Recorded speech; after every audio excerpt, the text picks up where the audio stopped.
आज से करीब 50 साल पहले यूरोप के आसमान से हज़ारों लाखों मुर्गियों के सर ज़मीन पर बारिश की तरह बरसाए गए, जिसकी वजह थी 1930s के अंदर यूरोप की वाइल्ड लाइफ में तेज़ी से फैलती एक बीमारी। ये मुर्गियों के सर उन्हीं जंगली जानवरों के खाने के लिए थे क्योंकि इसके अंदर वैक्सीन इंजेक्ट की गई थी। According to the CDC, rabies in cats is on the rise. In Georgia this December, about a dozen vaccination protocol. And that involves 1930s के क्वार्टर के अंदर रेबीज़ जैसी एक ख़तरनाक बीमारी यूरोप की वाइल्ड लाइफ यानी जंगली जानवरों में बहुत तेज़ी से फैल रही थी और मकसद था इससे छुटकारा पाना। रेबीज़ वायरस कदीम यूनानी लाइसा गोडेसोफेंगर के नाम से लाइसा वायरस रखा गया। ये वायरस लगभग 4000 सालों से इंतहाई ख़तरनाक है। ये जानवरों को गुस्सीले दरिंदों में तब्दील करने की ताकत रखता है और इंसानों को उन ज़ॉम्बीज़ के अंदर कन्वर्ट करता है जिन्हें पानी से डर लगता है, यानी कि हाइड्रोफोबिया। यूजुअली लाइसा वायरस यानी कि रेबीज़ डॉग्स में एग्जिस्ट करता है और इसकी शुरुआत भी एक डॉग बाइट से ही स्टार्ट होती है। किसी भी रेबीज़ इन्फेक्टेड डॉग के अंदर मिलियंस की तादाद में लाइसा वायरस एग्जिस्ट करता है। जब डॉग बाइट करता है तो उसके दांत इंसान के टिश्यू के अंदर इंजेक्ट हो जाते हैं, जिसके ज़रिए लाइसा वायरस इंसान की बॉडी के अंदर एंटर हो जाता है और फ़ौरन अपनी एंटीबॉडीज़ बनाना स्टार्ट करता है और उसका डेस्टिनेशन होता है neurological cells. Lyssa virus electrochemical cells की तरह काम करता है, जिनका काम होता है सिग्नल्स को ट्रांसफ़र करना। चूँकि न्यूरोलॉजिकल सेल्स का साइज़ बहुत बड़ा होता है तो लाइसा वायरस सबसे पहले उन रिसेप्टर्स के साथ जाकर जुड़ जाता है जो इस काम के लिए बेस्ट हों। बॉडी में एंटर होते ही लाइसा वायरस को सबसे पहले एक सेल की मशीनरी चाहिए होती है, जिसके अंदर एंटर होकर वो अपनी जल्द से जल्द एंटीबॉडीज़ को बनाना स्टार्ट कर सकें।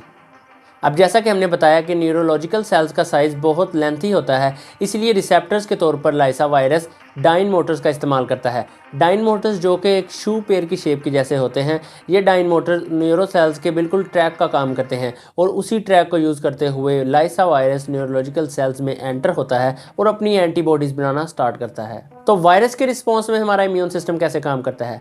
जब भी कोई वायरस किसी बॉडी पर अटैक करता है तो इन्फेक्टेड सेल्स फ़ौरन से सिग्नल देना स्टार्ट करते हैं और ये हमारे इम्यून सिस्टम को एक अलर्ट जारी करते हैं कि जल्द से जल्द वो एंटीवायरस की एक आर्मी को तैयार कर सके, ताकि जिस्म के किसी ख़ास जगह पर अगर कोई वायरस एंटर हुआ है जो कि अपनी एंटीबॉडीज़ बनाने की ताकत रखता है, उसको डिफ्यूज़ किया जा सके। इसके अलावा इम्यून सिस्टम सेल्स को ये भी नोटिफाई करता है कि जल्द से जल्द अपनी प्रोटीन फैक्ट्रीज को कुछ अर्सा के लिए बनाना बंद कर दे। मोर ओवर इंटरफ्यूरॉन सेल को फ़ौरन से ये ऑर्डर देते हैं कि वो जल्द से जल्द अपने आप को ट्रांसपेरेंट कर लें, ताकि किस सेल में वायरस इंजेक्ट हो चुका है इस चीज़ को डिटेक्ट किया जा सके। सेल्स हर वक्त अपने काम में मसरूफ़ रहते हैं, इसीलिए वो हमारे इम्यून सिस्टम के लिए हर वक्त एक सैंपल अपने डिस्प्ले पर लगा कर रखते हैं। इंटरफ्यूरॉन्स जब सेल्स को ऑर्डर देते हैं तो सेल फ़ौरन से अपनी विंडोज़ को ट्रांसपेरेंट करना स्टार्ट कर देता है, जिससे बहुत इजीली और बहुत क्विक तरीके से वायरस का पता लग जाता है कि कौन सा सेल किस वायरस से इन्फेक्ट हो चुका है। और जैसे ही उन वायरस को डिटेक्ट किया जाता है तो इम्यून सिस्टम फ़ौरन से उस सेल को डिफ्यूज़ होने का ऑर्डर देता है, जिससे वो सेल डिफ्यूज़ हो जाता है और वायरस ख़त्म हो जाता है। लेकिन जैसे ही अनलकीली लाइसा वायरस यानी कि रेबीज़ हमारे इम्यून सिस्टम यानी कि न्यूरॉन्स तक पहुंच जाते हैं तो ये न्यूरॉन्स को इंटरफ्यूरॉन्स बनाने से रोक देते हैं, जिसकी वजह से हमारे इम्यून सिस्टम को अलार्म नहीं बजता और उसे पता नहीं चलता कि कैसे कोई वायरस उसको चकमा दे गया। जिसके बाद लाइसा वायरस फ़ौरन से हमारे ब्रेन की तरफ ट्रैवल करना स्टार्ट करता है। रेबीज़ वायरस के इस प्रोसेस को कई हफ्ते या महीने या इससे भी ज़्यादा का वक्त लग सकता है। ये डिपेंड उन फैक्टर्स पर करता है कि कोई इन्फेक्टेड पर्सन कितना बुरे तरीके से इन्फेक्ट हो चुका है। न्यूरॉन्स में एंटर होने के बाद इसका अगला टारगेट होता है ब्रेन स्टेम, जो कि बिल्कुल स्पाइनल कॉर्ड के साथ अटैच होती है। जब ये ब्रेन स्टेम पर अटैक करता है तो ये हमारे पूरे के पूरे नर्वस सिस्टम को अपने कंट्रोल में ले लेता है। जब हमारे इम्यून सिस्टम को कोई अलार्मिंग सिचुएशन लगती है तो वो अपने सबसे पावरफुल एंटीवायरस टी सेल्स को इन वायरस की तरफ भेजता है, जो इस वायरस को कंट्रोल करने के लिए काफ़ी हैं। हमारा नर्वस सिस्टम हमारी बॉडी का सबसे हसास हिस्सा होता है, लेकिन जब ये हमारे नर्वस सिस्टम को अपने कंट्रोल में लेता है तो हमारा नर्वस सिस्टम सही और गलत की पहचान नहीं कर पाता और जब उसे लगता है कि हमारा इम्यून सिस्टम ओवर रिस्पॉन्स कर रहा है तो हमारे एंटीवायरस को वो फ़ौरन से डिफ्यूज़ होने का ऑर्डर देता है। इसके बाद लाइसा वायरस हमारे इम्यून सिस्टम में आराम कर रहा है। अब वो हमारे इम्यून सिस्टम को छोड़कर उन ग्लैंड्स की तरफ बढ़ता है जो सलाइवा बनाते हैं। ये सिचुएशन बहुत अजीब है, लेकिन वो इस चीज़ को छोड़कर उन ग्लैंड्स की तरफ लाजमी बढ़ता है। अब लाइसा वायरस ग्लैंड्स और सलाइवा में है और इस वेट में है कि कब इन्फेक्टेड स्पीशी बाइट कर सके।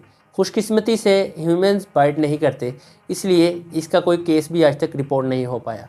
लाइसा वायरस की मोस्ट इरिटेटिंग सिचुएशन ये भी है कि जब भी कोई वायरस हमारी बॉडी में एंटर होता है तो वो अपने रास्ते में आने वाले तमाम चीज़ें, तमाम सेल्स को डिस्ट्रॉय करना शुरू कर देता है, जिससे हमारे इम्यून सिस्टम को एक अलार्म बजता है और वो अपना एंटीवायरस भेजकर उस वायरस को कंट्रोल में ले लेता है।